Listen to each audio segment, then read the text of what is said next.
আসসালামু আলাইকুম রহমতুল্লাহ বারাকাতুহু। দেশ ও প্রবাসে যে যেখান থেকে দেখছেন সবাইকে জানাচ্ছি আন্তরিক শুভেচ্ছা ও অভিনন্দন।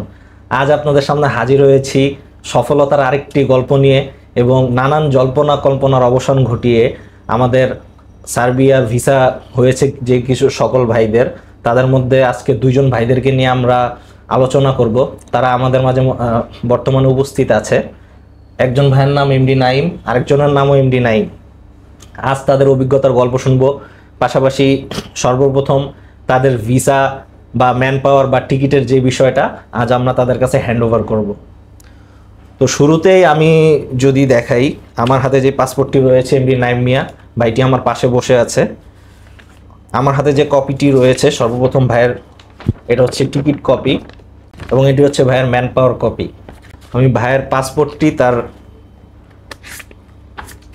ভিসা সহ তার হাতে আমি হ্যান্ড ওভার করছি। ভাই বুঝে নেন আপনার জিনিসপত্রগুলো।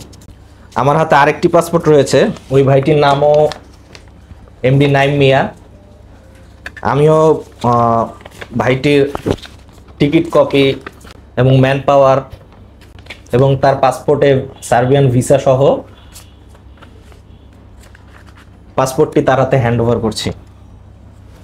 তো আজ আপনাদের সামনে তাদের এই সকল টোটাল সম্পর্কে, তাদের যে ধারণা হয়েছে জার্নি সম্পর্কে, পাশাপাশি তাদের যে অভিজ্ঞতা রয়েছে এই সম্পর্কে আপনাদের সামনে সংক্ষেপে কিছু আলোচনা করব।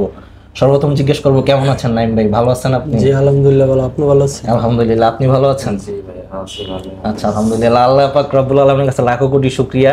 সৌভাগ্যবান যে সকল ভাইরা আছে আমাদের এখানে ভিসা হয়েছে, তাদের মধ্যে অন্যতম যে দুইজন ভাই, দুইজনের নামই কাকতালীয়ভাবে একরকম, এরপর দুইজন ভাইয়েরই আল্লাহর রহমতে ভিসা হয়েছে সার্বিয়ার। আজ ভাইদের যে অভিজ্ঞতা রয়েছে বা ভাইদের এই টোটাল যে জার্নিটা, সে সম্পর্কে ভাইরা কিছু সংক্ষেপে বলবে।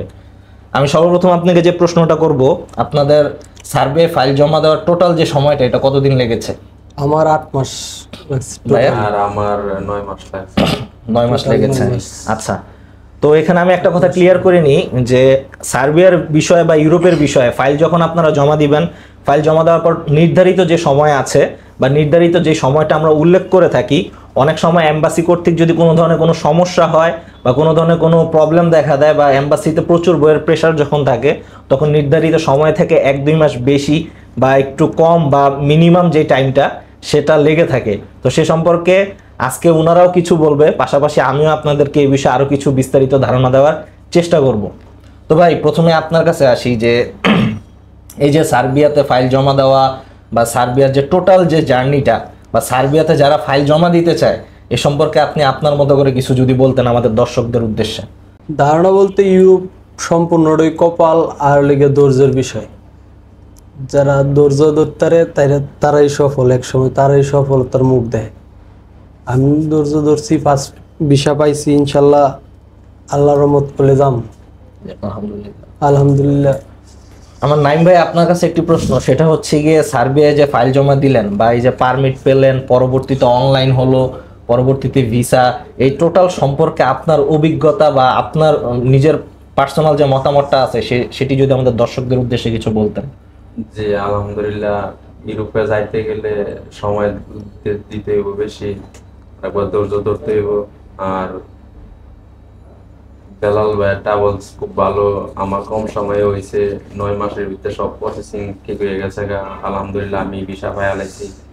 এখন নাইম ভাই, আপনার কাছে আমার আর একটি প্রশ্ন, যে ইউরোপ সম্পর্কে যারা ফাইল জমা দিতে চায় বা আমাদের দেশে একটা মানে প্রচলিত একটা মানে বিষয় আছে যে কেউ ফাইল জমা দিলে দেখা গেছে অনেক অধৈর্য হয়ে যায় বা ভাবে যে রাতারাতি কাজ হয়ে যাবে বা এরকম কিছু একটা। যারা ইউরোপের জন্য আগ্রহী বা অদূর ভবিষ্যতে ফাইল জমা দিতে আগ্রহী, তাদের উদ্দেশ্যে যদি আপনি কিছু বলতেন। আসলে প্রথমে বলছি ইউরোপ সম্পূর্ণটাই ধৈর্যের বিষয়। তারপরেও বেলাল ভাই ট্রাভেলসে আমরা ফাইল জমা দেওয়ার পরে তাইনেরা যতটুকু সাপোর্ট দিছে আর বিষয়ের এ পর্যন্ত তাইনেরা আমাদের যতটুকু করছে, আমরা মনে করি তাই বেলাল ভাই ট্রাভেলসে ফাইল জমা দেওয়ার দরকার বা দিতে পারে। ভাই, আপনার কাছে আমার একটি সর্বশেষ প্রশ্ন থাকবে যে এই যে টোটাল যে জার্নিটা, এই এতদিন আপনারা আমাদের সাথে ছিলেন বা আমাদের সাথে কাজ করেছেন, আমাদেরকে সুযোগ করে দিয়েছেন, এই বেলাল ট্রাভেলস সম্পর্কে আপনার মতামতটা কি?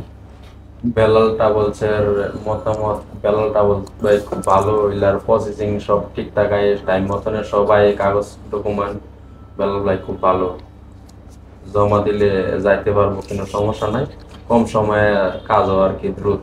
আচ্ছা, ধন্যবাদ ভাই। আপনার কাছে সর্বশেষ প্রশ্ন, এই যে আমাদের এখানে ফাইল জমা দেওয়া বা আমাদের সাথে আপনাদের যে ধরনের কমিটমেন্ট হয়েছে বা যে ধরনের কথাবার্তা হয়েছে, আমাদের কথা কাজে কি আপনারা মিল পেয়েছেন? জি অবশ্যই, আলহামদুলিল্লাহ। ফার্স্ট যে কথা ছিল, এখন আমি কথা কাজে মিল পেয়েছি। আপনারা কি খুশি আমাদের এই টোটাল জি, আলহামদুলিল্লাহ, জি, কার্যক্রম আছে এটার উপর? সব ঠিকঠাক পাইছি আমরা, আমরা খুশি। তো দর্শক, এতক্ষণ আপনারা শুনলেন যে আমাদের যে সার্বিয়ার যে দুইজন ভাই আছে সৌভাগ্যবান, তাদের ভিসা হয়েছে সার্বিয়ার, তাদের নিজ নিজ ভাষায় বা নিজ নিজ অভিব্যক্তি যে সকল তাদের মনের কথাগুলো, সেগুলো আপনাদের সামনে ছোট্ট আকারে তুলে ধরার প্রচেষ্টা করেছি। তো আমরা বরাবরই একটা কথা বলি, সার্বিয়ার জন্য যদি আপনি ফাইল জমা দেন বা ইউরোপের এনি কাইন্ড অফ কান্ট্রির জন্য যদি আপনি ট্রাই করেন, প্রথমত যে বিষয়টা আপনাদের জন্য ইম্পর্টেন্ট সেটা হচ্ছে কি আপনাদের ধৈর্য শক্তি এবং আপনাদের যে সহনশীল পূর্বক যে আচরণগুলো রয়েছে সেটি। কারণ দেখা গেছে ইউরোপের জন্য ফাইল জমা দিলে আপনি আজকে ফাইল জমা দিলেন, কালকে আপনার হয়ে গেল, এমনটা না। এমনটা কখনোই আমরা মানে আপনাদের কাছ থেকে এরকম ধরনের ব্যবহার কাম্য করি না। তো ইউরোপের যে ফাইলগুলো আমাদের ভিসা হয় বা হয়ে থাকে, প্রত্যেকটা জিনিসই এক একটা প্রসেসিং অনুযায়ী স্টেপ বাই স্টেপ আগানোর চেষ্টা করে থাকি আমরা। এরপরও দেখা যায় যে এম্বাসি কর্তৃক অনেক ধরনের অনেক জটিলতা থাকে, এটা স্বাভাবিক, থাকতেই পারে। কারণ দেখা গেছে এক জায়গায় আপনার ক্যাপাসিটি 10টা, ওখানে যদি 20টা বা 50টা এরকম বই যদি ওখানে চলে যায়, তখন তারা একটু সময় নিয়ে কাজগুলো সলভ করার ট্রাই করে। সে সকল সময় অনেক সময় দেখা যায় যে নির্ধারিত যে সময় থাকে সেটা থেকেও সময়টা একটু বেশি লেগে যায়। সো এই সম্পর্কে হচ্ছে গিয়ে আপনাদের কাছ থেকে আমরা এতটুকু জিনিসই আশা করি যে ইউরোপ সম্পর্কে আপনারা যথেষ্ট পরিমাণ জ্ঞান যেটা বা যে ধরনের ধারণাগুলো বা গাইডলাইন আছে এগুলো মেনে ফাইলগুলো জমা দেওয়ার চেষ্টা করবেন। আর বেলাল ট্রাভেলসে আমরা যারা আছি বা আমাদের এখানে যারা আসে, আমরা অলওয়েজই একটা কথা বলি, আমরা আমাদের প্রত্যেকটা ক্লায়েন্টের কাছে অঙ্গীকারবদ্ধ, আমাদের কাজগুলো আমরা যেভাবে করার চেষ্টা করি, আমাদের কথা এবং কাজ এই দুটাতে আমরা মিল রেখে চলার চেষ্টা করে থাকি। তো আজ এই পর্যন্ত, ইনশাল্লাহ সামনে অন্য কোনো সময় আপনাদের সামনে নতুন কোনো সফলতার গল্প নিয়ে হাজির হব। ততক্ষণ পর্যন্ত আপনারা সকলে ভালো থাকুন, সুস্থ থাকুন। আসসালামু আলাইকুম ওয়া রাহমাতুল্লাহি ওয়া বারাকাতুহু।